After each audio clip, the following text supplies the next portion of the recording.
Thomas și prietenii săi.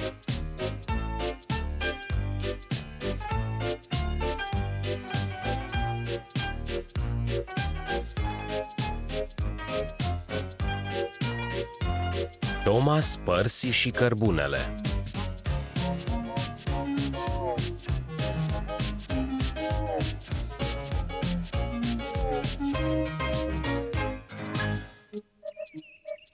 Era o dimineață frumoasă pe insula Sodor. Vopseaua albastră a locomotivei Thomas scântăia în soare în timp ce el rula fericit pe șine cu Annie și Clarabel.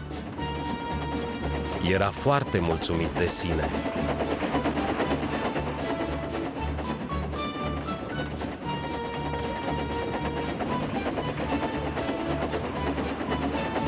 Bună, Thomas! Fluieră Percy. Arăți splendid! Așa e, se făli Thomas. Doar albastru e potrivit pentru locomotive, Oh, știu și eu! Mie îmi place maroul meu! zise Toby. Întotdeauna am fost verde, nici eu n-aș vrea să fiu altă culoare. Adăugă Percy. Păi, oricum, pufăi Thomas, albastru e culoarea locomotivelor bune, toată lumea știe.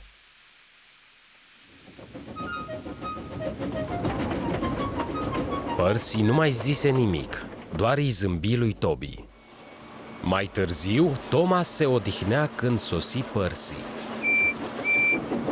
O pâlnie mare îi încărca vagoanele cu cărbune. Thomas încă era obraznic. Fii atent! Îl avertiză. Ai grijă cu vagoanele tale! Mai spune! Mormăiră ele. Și apropo, Continuă Thomas. tampoanele tale nu-mi par foarte sigure. Ultima încărcătură căzu jos. Ajutor! Mă nec! Strigă Thomas. Vreau afară! Percy își făcea griji, dar nu putea să nu râdă. Vopseaua albastră a lui Thomas era toată acoperită de praf de cărbune.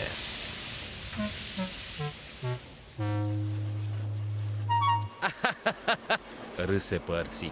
Acum nu mai par prea folositor, Thomas. Arăți foarte disgrațios. Nu sunt disgrațios, bombăni Thomas. A fost intenționat. Scoate-mă de aici!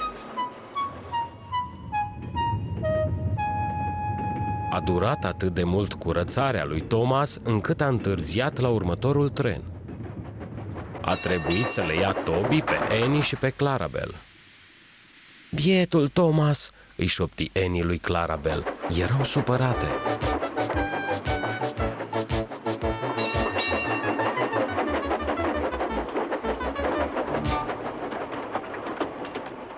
Thomas fu țâfnos în acea seară. Lui Toby se păru o glumă bună, dar Percy era supărat pe Thomas căci crezuse că l-a prăfuit voit. Imaginați-vă, o locomotivă ca Thomas să devină o rușine pentru căile ferate.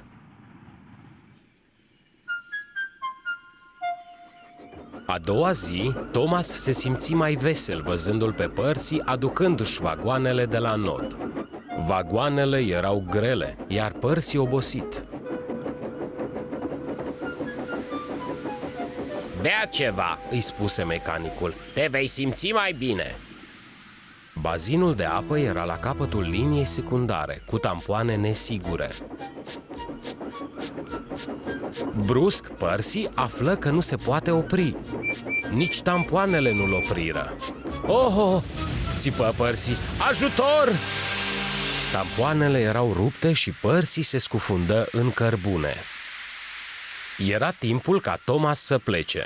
Văzuse totul. Acum și Percy și-a învățat lecția, chicoti pentru el însuși.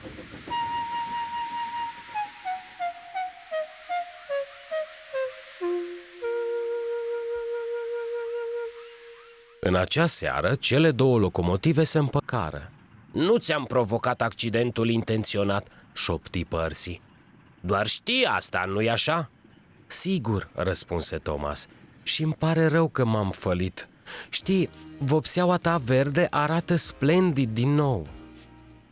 Pe viitor vom fi mai atenți cu cărbunii.